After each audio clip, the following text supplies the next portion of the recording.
Hello friends, welcome to my YouTube channel CK education hub. Friends, आज के इस video में मैं आप लोगों को Bihar board class 12 English rainbow part 2 poetry section का दूसरा चैप्टर जिसका नाम है सॉन्ग ऑफ माई सेल्फ, इसके जितने भी शॉर्ट टाइप क्वेश्चन है और उसका आंसर है मैं समझाने जा रहा हूं। तो फ्रेंड्स, आप लोग इस वीडियो के अंत तक बने रहेंगे और इसमें समझाए गए सभी क्वेश्चंस और आंसर को समझने की कोशिश करेंगे, क्योंकि आपके आने वाले बिहार बोर्ड इंटर परीक्षा के लिए बहुत ज़्यादा इंपॉर्टेंट क्वेश्चन है ये। तो आइए फ्रेंड्स, पहला क्वेश्चन देखते हैं इसमें क्या पूछा जा रहा है। इसमें पूछा जा रहा है who is the speaker in this poem, यानी ये जो पोएम है सॉन्ग ऑफ माई सेल्फ, इस पोएम का जो स्पीकर है, जो वक्ता है, वह कौन है। आइए इसके आंसर को पढ़ते हैं। इसमें लिखा गया है the poet Walt Whitman himself is the speaker in the poem, यानी ये जो पोएम है सॉन्ग ऑफ माई सेल्फ, इसका जो स्पीकर है वह पोएट खुद ही है। पोएट जिनका नाम है वाल्ट व्हिटमैन, ये खुद ही इस पोएम का क्या है, स्पीकर है, वक्ता है, यानी खुद ही इस पोएम को कह रहे हैं, ये खुद ही इस पोएम को बोल रहे हैं, इसीलिए ये क्या कहलाएंगे, स्पीकर। आइए अगला क्वेश्चन नंबर 2 देखते हैं। इसमें क्या पूछा जा रहा है। इसमें पूछा जा रहा है हाउ ओल्ड इज़ ही, यानी ये जो पोएट थे वाल्ट व्हिटमैन, ये कितने साल के थे, कितने साल के मतलब ये थे, कितना इनका एज था। इसका आंसर हो जाएगा ही इज़ 37 ईयर्स ओल्ड, यानी वह कितने साल के थे, 37 साल के थे, 37 वर्ष के थे। आइए अगला क्वेश्चन नंबर 3 देखते हैं। इसमें क्या पूछा गया है what does he observe in summer, यानी समर मीन्स क्या होता है, ग्रीष्म या गर्मी भी बोल सकते हैं। गर्मी के दिनों में वह क्या ऑब्जर्व करते हैं, किस चीज़ को बड़े गौर से देखते हैं, ध्यान देते हैं, किस चीज़ पे वह नोटिस करते हैं। He observes a spear of grass in summer, देखिए वह गर्मी के दिनों में क्या करते हैं, ग्रास यानी घास के जो स्पीयर होते हैं, ग्रास के जो मतलब घास के जो पत्ते होते हैं और उसका जो टॉप पॉइंट होता है, उसका जो अग्रभाग होता है, उसको ये बड़े गौर से देखते हैं। आइए फ्रेंड्स अगला क्वेश्चन नंबर 4 देखते हैं। इसमें क्या पूछा गया है what has form the speakers blood, यानी ये जो स्पीकर है, स्पीकर कौन है, वाल्ट व्हिटमैन। तो वाल्ट व्हिटमैन जो है, इनका जो ब्लड है, इनका जो रक्त है, इनका जो खून है, वह किस चीज़ का बना हुआ है। देखिए इसके आंसर को पढ़ते हैं। इसमें लिखा गया है the speakers blood is formed from American soil and American air, यानी ये जो स्पीकर है वाल्ट व्हिटमैन, इनका जो ब्लड है, इनका जो खून है, वह बना हुआ है, फॉर्म्ड फ्रॉम यानी बना हुआ है किससे, तो अमेरिकन मिट्टी और अमेरिकन हवाओं से मिलकर बना हुआ है। फ्रेंड्स आइए अगला क्वेश्चन नंबर 5 देखते हैं। इसमें क्या पूछा गया है what does he hope to do, मतलब ये जो वाल्ट व्हिटमैन है, मतलब इनका यह क्या आशा करते हैं, इनको क्या उम्मीद है, क्या करने का उम्मीद है, ये मतलब यह क्या करना चाहते हैं। तो he hopes to concentrate on nature for inspiration of his song, ये जो है ना, ये इनको उम्मीद है, इनको आशा है, और ये जो है ना मतलब कंसंट्रेट ध्यान केंद्रित करना चाहते हैं किसके ऊपर था, नेचर पे, प्रकृति में, प्रकृति के ऊपर ये ध्यान केंद्रित करना चाहते हैं। किस लिए, the for inspiration of his song, ताकि उनका जो गाना है, उनका जो गीत है, उसके लिए इनको नेचर से, प्रकृति से प्रेरणा मिले। क्या मिले, प्रेरणा मिले। इंस्पिरेशन मीन्स क्या होता है, प्रेरणा।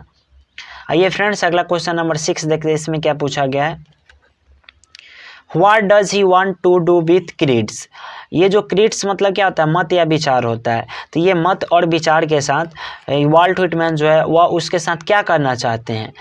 आइए इसका आंसर को पढ़ते हैं। इसमें लिखा गया है he wants to keep them aside for some time, मतलब जितने भी क्रीड्स है, जितनी भी धार्मिक मान्यता है, उसको ना ये जो वाल्ट व्हिटमैन है सम टाइम के लिए, कुछ समय के लिए उसको साइड में रखना चाहते हैं, मतलब उससे पीछे हटना चाहते हैं, उसको छोड़ना चाहते हैं। Though he does not want to forget them altogether, लेकिन यद्य, दो मीन्स होता है यद्यपि he does not want to forget them altogether, लेकिन वह उसे ऑल टुगेदर पूरा को भूलना नहीं चाहते हैं। मतलब कुछ धार्मिक मान्यता जो है, मतलब कुछ धार्मिक मान्यता को छोड़ना तो चाहते हैं, लेकिन सभी धार्मिक मान्यताओं को भूलना नहीं चाहते, फॉरगेट नहीं करना चाहते हैं। फ्रेंड्स यहाँ पे मैं आपको बताना चाहूँगा, ये जो वाल्ट व्हिटमैन है अमेरिका के रहने वाले थे, और अमेरिका में गोरे लोगों और काले लोगों पे बहुत ज़्यादा मतलब नफरत था दोनों के बीच, मतलब गोरे लोग जो थे काले लोगों से नफरत करते थे। तो मतलब ये वाल्ट व्हिटमैन जो है ना, लोगों तक ये मैसेज पहुंचाया करते थे, संदेश दिया करते थे कि दोनों को एक ही भगवान ने बनाया, दोनों लोग अमेरिकन मिट्टी और अमेरिकन हवाओं से मिलकर बने हैं, इसलिए किसी को भी एक दूसरे से नफरत नहीं करना चाहिए। तो उसी में ये कहते हैं कि हमारे मन में जो भी कास्ट के लिए, भाषा के लिए, लैंग्वेज के लिए, कलर के लिए हमारे मन में जो भी मतलब गलत भावनाएं हैं, जो भी क्रीड्स है, जो भी मत और विचार है, उसे ना हमें क्या कर देना चाहिए, छोड़ देना चाहिए। लेकिन ये जो है ना क्रीड्स इतना मतलब सफिस्ट अमाउंट में, इतना पर्याप्त मात्रा में है कि सभी को भूला नहीं जा सकता है। आइए फ्रेंड्स आगे देखते हैं। क्वेश्चन नंबर 7 में क्या बताया गया है। What does he want to speak about? मतलब वह किसके बारे में कहना चाहते हैं, किसके बारे में बोलना चाहते हैं। He wants to speak about himself. वो जो है ना वो खुद के बारे में बोलना चाहते हैं, कहना चाहते हैं। It means इसका अर्थ ये हुआ he wants to speak all about the mankind. इसका मतलब ये हुआ कि वह ना सभी मानव जाति के बारे में बोलना चाहते हैं और मतलब सभी मानव जाति के बारे में बोलते भी है। देखिए फ्रेंड्स, इस क्वेश्चन को मैं दोबारा समझा रहा हूँ, इसके आंसर को। ये कहते हैं he wants to speak about himself, वह खुद के बारे में बोलना चाहते हैं और ये जो है खुद को ना दूसरों से अलग नहीं मानते हैं, यानी वह खुद के बारे में बात कर रहे हैं यानी दूसरों के बारे में भी बात कर रहे हैं। तो इसका मतलब यही ना हुआ he wants to speak about all the mankind. इसका मतलब ये हुआ कि वह ना सभी लोगों के बारे में बोलना चाहते हैं, सभी लोगों के बारे में बात करना चाहते हैं। आइए फ्रेंड्स अगला क्वेश्चन नंबर 8 देखते हैं। इसमें क्या पूछा गया है। What is the theme of the poem. ये जो पोएम है, इस पोएम का थीम क्या है, यानी विषय वस्तु क्या है। The theme of the poem is universal brotherhood and patriotism. यानी ये जो पोएम है, इसका जो थीम है, इसका जो विषय वस्तु है वह क्या है, यूनिवर्सल ब्रदरहुड यानी वैश्विक भाईचारा एंड पैट्रियोटिज्म और देशभक्ति। आइए अगला क्वेश्चन नंबर 9 देखते हैं। इसमें क्या पूछा गया है। How does the speaker establish relation between me and you. ये जो स्पीकर है वाल्ट व्हिटमैन किस प्रकार से रिलेशन, संबंध एस्टेब्लिश करते हैं, यानी संबंध स्थापित करते हैं बिटवीन मी एंड यू, मतलब मुझ में और आप में। कैसे मतलब वह संबंध स्थापित करते हैं। The speaker establishes a complete identity between himself and others by saying every atom belonging to me as good belongs to you। देखिए ये जो स्पीकर है, स्पीकर जो है मतलब मुझ में और आप में किस प्रकार से ये रिलेशन को स्थापित करते समझते हैं। The speaker establishes a complete identity between himself and others. ये जो स्पीकर जो है ना खुद में और दूसरों में किस प्रकार से मतलब आइडेंटिटी करता है, किस प्रकार से मतलब अपनी पहचान देता है, किस प्रकार से अपना संबंध बताता है। देखते हैं क्या कहते हुए था। By saying every atom belonging to me as good belongs to you. मतलब ये कहते हैं कि जिस एटम से मिलकर मैं बना हूँ उसी एटम से मिलकर आप भी बने हैं, इसलिए मुझ में और आप में, हिमसेल्फ एंड अदर्स का मतलब क्या है, मुझ में और दूसरों में, ठीक है, कोई भी मतलब डिफरेंसेस नहीं, कोई भी मतलब भिन्नता नहीं है, मतलब दोनों क्या है, सेम ही है, मतलब सब लोग एक ही हैं। जिस एटम से मिलकर मैं बना उसी से आप मिलकर आप भी बने, इसलिए मुझ में और आप में कोई भी डिफरेंसेस नहीं है। आगे कहते हैं me and you are the two sides of the same coin. उनका ये मानना था कि मैं और आप, हम दोनों जो है ना एक ही सिक्के के मतलब टू साइड्स है, मतलब दो हिस्से है, दो भाग है। देखिए फ्रेंड्स ये बहुत अच्छा बात इसमें इन्होंने बताने की कोशिश की है कि मुझ में और आप में कोई भी डिफरेंसेस नहीं, कोई भी अंतर नहीं है, यानी पोएट वाल्ट व्हिटमैन में और दूसरों में कोई भी अंतर नहीं था, क्योंकि जिस एटम से मिलकर पोएट बने थे उसी एटम से मिलकर दूसरे लोग भी बने थे। और यही बात जो है वह लोगों को समझाना भी चाहते थे और इसी के आधार पर वो लोगों को कहते भी थे कि आप लोगों से नफरत ना करें, क्योंकि हम सब लोग जो है एक ही एटम से मिलकर बने हुए हैं। ये बहुत ही अच्छा लाइन इन्होंने कहा था। और इसमें ना सबसे इंसेंटिंग लाइन, सबसे मतलब मज़ेदार और मनमोहक जो लाइन है यही है, me and you are the two sides of the same coin. ये बहुत मस्त लाइन है फ्रेंड्स, इसे आप लोग याद रखेंगे। ऑब्जेक्टिव टाइप क्वेश्चन में इसे पूछा भी जा सकता है कि हु सेड दैट, मतलब किसने कहा है कि me and you are the two sides of the same coin. आइए फ्रेंड्स अगला क्वेश्चन नंबर 10 देखते हैं। इसमें क्या पूछा गया है। What is meant by nature without check with original energy. इसके अर्थ को समझते हैं। इसमें लिखा गया है what is meant by nature without check with original energy. यहाँ पर जो ये लाइन लिखा गया है nature without check with original energy, इसका अर्थ क्या होता है। आइए इसके अर्थ को समझते हैं। इसके आंसर में क्या लिखा गया है। He wants nature to speak to him as it is. देखिए ये जो पोएट है ना, ही वांट्स मतलब वह चाहते हैं कि nature to speak to him as it is, वह चाहते हैं कि नेचर ना, प्रकृति जो है वह मुझसे बात करे जैसा मैं हूँ बिल्कुल वैसे ही।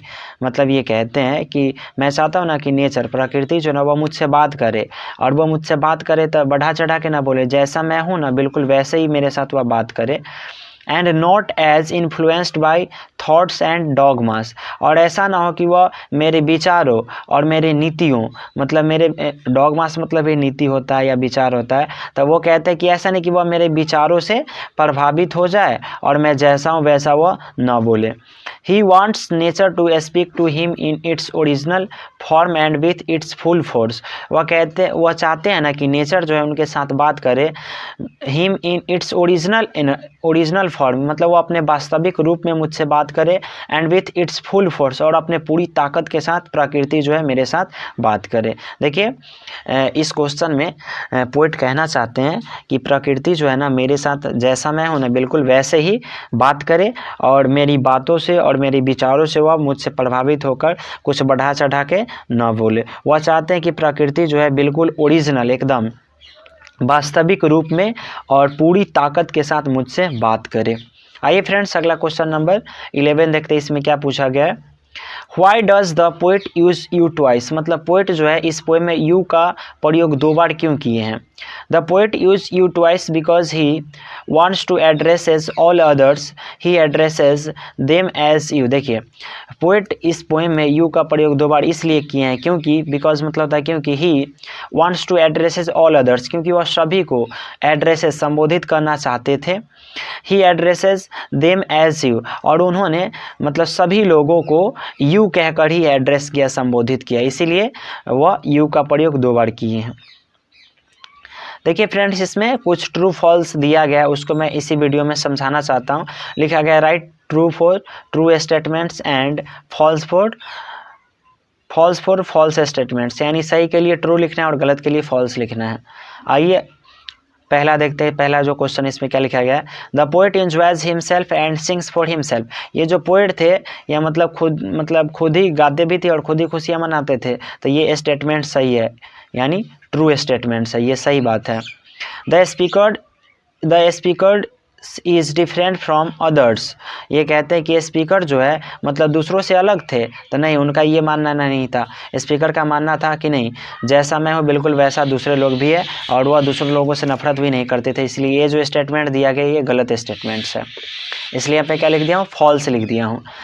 द पोएट डिस्कार्ड्स नेचर्स ब्यूटी, इसमें लिखा गया है ये पोएट जो थे इनको ना नेचर्स ब्यूटी यानी प्रकृति की जो सुंदरता थी यह इनको अच्छा नहीं लगता था, तो ये गलत बात है। ये प्रकृति की जो मतलब सुंदरता था ये इनको अच्छा लगता था, इसलिए ये फॉल्स स्टेटमेंट हो जाएगा। Every atom of blood is the same in all human beings. अच्छा, ये पोएट का मानना था, वाल्ट व्हिटमैन का, कि जितने भी लोग हैं, जितने भी मानव जाति, जितने भी मनुष्य हैं, उनका जो ब्लड है ना एक ही प्रकार के अणुओं से मिलकर बना है। ये बात सही है, ट्रू स्टेटमेंट से। आइए फ्रेंड्स अगला देखते हैं, अगला स्टेटमेंट क्या दिया गया है। The poet is associated with a particular school of thoughts. ये जो पोएट थे, कवि थे, किसी खास स्कूल से जुड़े हुए थे, किसी खास विचारों वाले स्कूल से जुड़े हुए थे, तो नहीं भाई ये गलत बात है, ये फॉल्स स्टेटमेंट हो जाएगा। आइए अगला 6 नंबर में क्या स्टेटमेंट दिया गया इसको समझते हैं।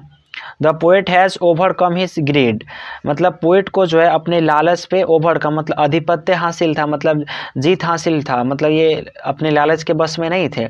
ये बात सही है, इनको किसी भी चीज़ के प्रति इनके मन में कोई भी लालच नहीं था। तो फ्रेंड्स ये सॉन्ग ऑफ माई सेल्फ का जितना भी शॉर्ट टाइप क्वेश्चन और ये ट्रू फॉल्स जो स्टेटमेंट था इसको मैं समझाया हूँ। अगर आपको ये मेरी वीडियो अच्छी लगी होगी, अगर मेरे द्वारा दी गई जानकारी आपको समझ में आया होगा, तो आप मेरे इस वीडियो को लाइक करेंगे और कमेंट करके बताएंगे कि इस वीडियो का कौन सा हिस्सा आपको सबसे ज़्यादा अच्छा लगा, और अपने दोस्तों के साथ इस वीडियो को शेयर भी करेंगे, और मेरे चैनल सीके एजुकेशन आपको सब्सक्राइब भी करेंगे। तो ठीक है फ्रेंड्स, मिलते हैं इसी तरह के कोई दूसरे नए वीडियो के साथ। तब तक के लिए मेरे वीडियो को देखने के लिए धन्यवाद, और मिलते हैं दूसरे वीडियो के साथ। जय हिंद।